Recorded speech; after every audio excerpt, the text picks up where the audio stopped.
سؤال يا جماعه هموت واساله، بس يا ريت اللي يردوا عليا يكونوا زملكاويه. تمام؟ يعني انا عارفه وجهه نظر الاهلاويه في الموضوع. طيب هل شيكابالا معصبكم في ايه عشان تبقوا مستنيين ان هو يعتزل؟ انا هنا طبعا بتكلم عن جزء من الزملكاويه مش كلهم. انا بقى عايزه افكر معاكم كده، هو معصبكم في ايه؟ يعني انا حاسه ان كل شويه في ناس كتير مستنياه انه يعتزل. فهل مثلا وجود شيكابالا في معانا في قائمه اللعيبه حايش علينا مثلا لعيب فز؟ يعني في لعيب فز مثلا احنا مستنيين نجيبه ما كانش شيكابالا؟ الحقيقه انه لا. طيب هل شيكابالا مثلا بيتخانق مع اللعيبه مش طايقاه؟ الحقيقه انه برده لا، اللعيبه بتحبه. طيب بيحط اللعيبه في دماغه؟ برده لا.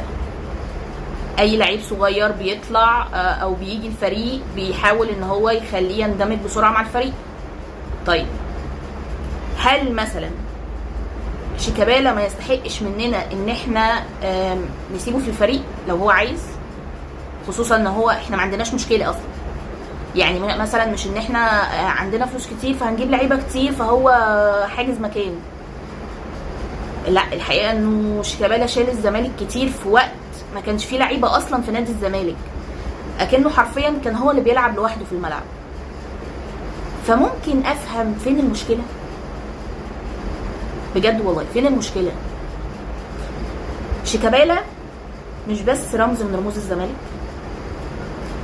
مش بس يستحق انه يقعد في الزمالك الوقت اللي هو عايزه، مش بس هو مش عامل ازمه اصلا، لا هي في نقطه كمان غايبه عن ناس كتير. ممكن تقولوا لي مين كابتن الفرقه؟ خصوصا ان انت المفروض هتجيب لعيبه كتير ومفروض انك هتمشي لعيبه كتير، فمين هيبقى كابتن الفرقه؟ مين اللي هيلم الناس دي كلها؟ مين؟ محدش، هو شيكابالا. فانا ممكن افهم ايه وجه الاعتراض.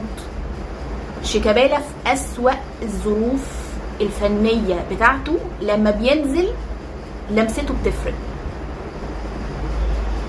صح ولا لا؟ انا عارفه ان شيكابالا قدرته البدنيه قلت،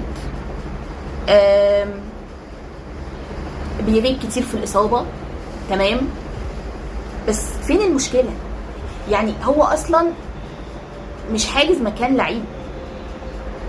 احنا كده كده ما عندناش فلوس نجيب اصلا اللعيبه اللي انا طلبتها. يعني انا كنت طلبت 10 لعيبه في فيديو، انا متاكده ان احنا مش هنجيب ال10 اصلا. يعني ممكن اقول لكم دلوقتي واحلف لكم ان احنا مش هنجيب ال10، بس تمام، يبقى احنا معناش فلوس ومش هنجيب ال10. فهو مش حاجز مكان، هو مش حاجز مكان.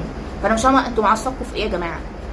حد كده يشرح لي، بس يكون زملكاوي والنبي، عشان مش عايزه اتناقش مع الاهلاويه في الموضوع ده، لان انا عارفه وجهه نظرهم فهنرد ونتخانق والكلام ده كله.